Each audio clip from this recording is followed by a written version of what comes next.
Beredar video rekaman CCTV seorang wanita muda berinisial T, 22 tahun, warga Bumi Raya, Kecamatan Bumi Waras, menjadi korban pelecehan di masjid di Jalan Udang, Kelurahan Garuntang, Bandar Lampung, Jumat, 31 Oktober 2025.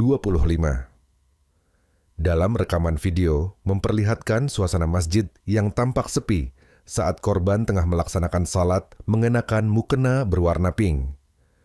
Kemudian, ada seorang pria berpenutup wajah dan mengenakan celana pendek datang menghampiri korban.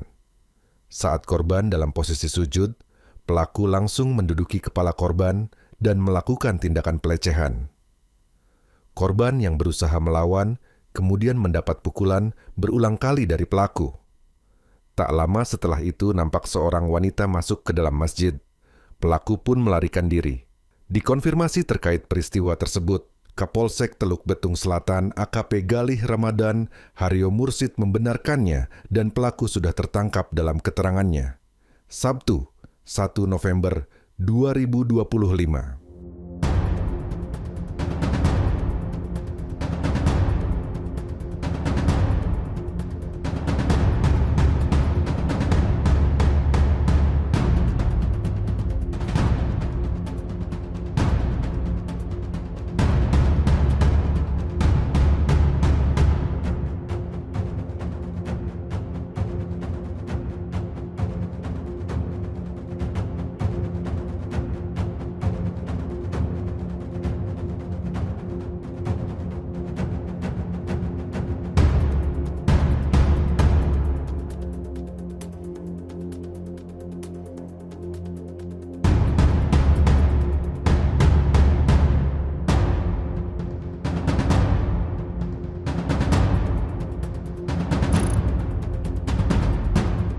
Download Tribun X sekarang, menghadirkan lokal menjadi Indonesia.